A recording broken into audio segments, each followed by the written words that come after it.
Hello, everybody. Hello, everybody, and welcome to the Grim Report. This is Grim speaking. Alright, I have 3 pieces of news here tonight. 3. Of course, we start off with the world news. Okay. Thousands of immigrants rescued off of Libya. Okay, about 6,500 migrants have been rescued off Libya. The Italian Coast Guard says in one of the biggest operations of its kind to date.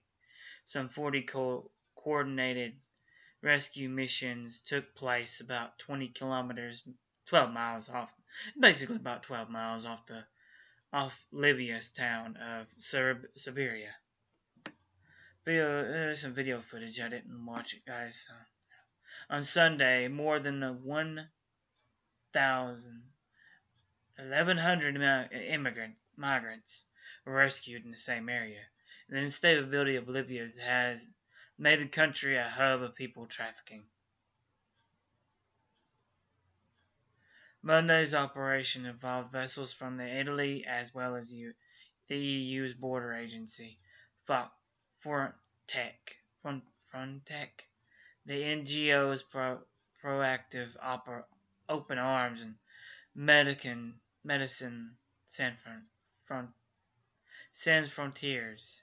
The migrants had set off in overcrowded and unseaworthy vessels with enough fuel to reach waiting rescuers, R.i.p report. Last year, more than 1 million migrants, many fleeing the civil war in Syria, arrived in Europe, sparking a crisis of countries struggling to cope with the flux of creating a division in the EU over how best to deal with the resetting people. In March, the EU struck a deal with Turkey to try to stop migrants crossing the Turkey to Greece, while Balkan nations closed their borders to immigrants, moves that have reduced the number of arrivals using the so-called Eastern Mediterranean route. However, migrants from African countries such as Eritrea and Somalia, as well as West African nations such as Nigeria and the Gambia, are continuing to attempt to cross from Libya to Italy. About 160,000 106-00. I don't even want to mess up the number. Have arrived in Italy so far this year, while 2,726 have died in the attempt, according to the International Organization of Migration, IMO. The IMO says that the further 200,750 275-00 migrants to Libya are waiting to travel over 200,840 28400 migrants have entered Europe so far this year through various transit routes across Africa, Asia, or the Middle East. Guys, it sounds like they're having a little bit of trouble over there in the EU. Alright, next up, comic book news, guys. Update: The Flash hasn't cast Salvatore, says Berlin. Okay, this is Greg Berlin. For those who tweeting or else we have not cast Savitar for those reporting. Those reports are incorrect. So they haven't. Vampire Diaries Alum Todd Lasher is reported to play various Venomous Speedster. the villainous speedster. Salvatore on The Flash, Season 3. Flash, new speedster villain Salvatore, is not like Zoom or Reverse Flash. According to Hollywood reporters, it was one of the two big baddies in the Flash third season, the other being Dr. Alchemy. Created in 1995, The Flash, Volume 2, 108, number 108. Mark Waid, Oscar Jim Niz, the villain was central in the favorite Dead Heat arc and went into the appear in the Jeff Johns and Ethan Van Silver's Flash Rebirth Salvador as a strong connection to the Speed Force, naming himself after Salvatore, the Hindu god of motion. The character studied the elements of the Speed Force that were known to the speedsters at the time, eventually forming his own cult. Salvatore developed the ability to create a force field, regenerating and transferring speed to the other objects and people.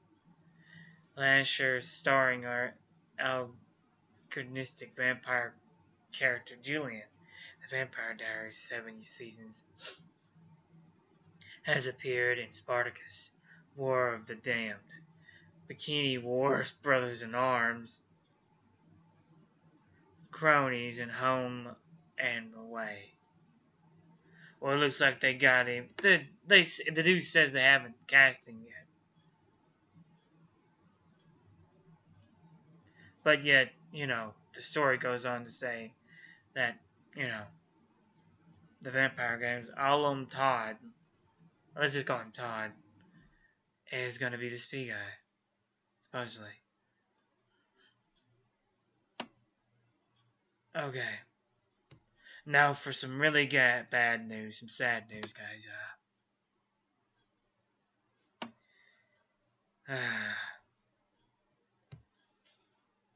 The guy who did Willy Wonka, he died. He dies. He's at the age of 83, guys. He was 83. You guys know, not the Johnny Depp bull crap one. I can't stand that Johnny Depp movie. That sucked. Talking about Willy Wonka in the Chocolate Factory, not Charlie in the Chocolate Factory. U.S. actor Gene Wilder, remembered by many of his lead roles in Willy Wonka and the Chocolate Factory, has died at age 83. His family has confirmed this comic actor also starred in classic films such as Producers, Blazing Saddles, and Young Frankenstein. Wilder frequently collaborated with writer Gene Wilder, writer-director Mel Brooks, as well as stand-up comedian Richard Pryor. The actor died on Sunday in Stamford, Connecticut, due to complications from Alzheimer's disease.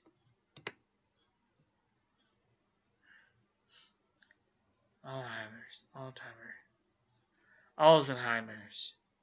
It's almost unbearable for us to contemplate our lives without him, his nephew Jordan.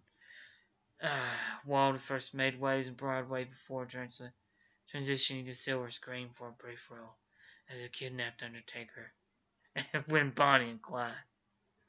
Bob Roach then as cast as Leo Bloom in Anxious Account in 1968's comedy Producers. Guys, if you don't know him for any of those roles, just remember he was just freaking Willy Wonka. In my opinion, I've seen all of his people. I've seen all of his movies that I could.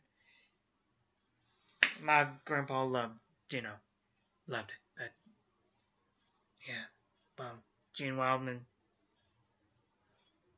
rest in peace. You heard it here. From the grim one.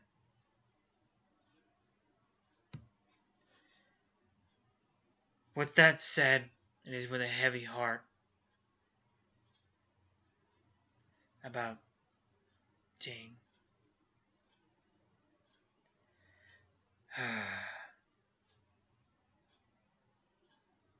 Moment of silence, please.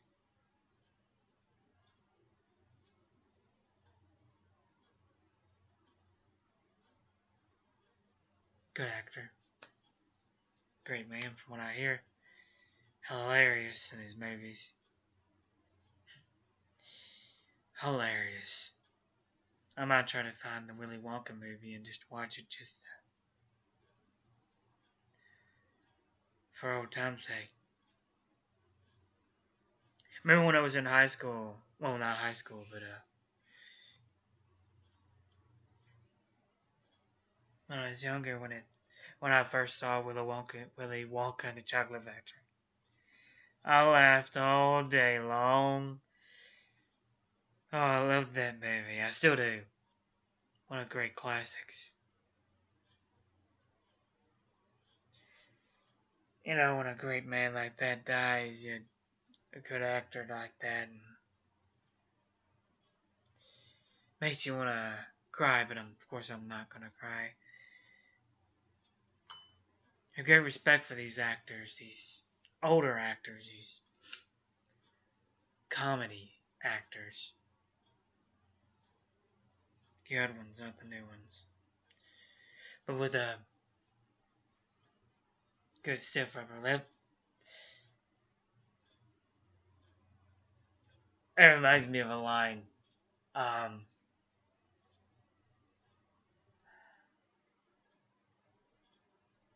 Oh man. I can't remember it, but there was a line in it that I really loved and it was hilarious. But oh man. Good luck. Good night.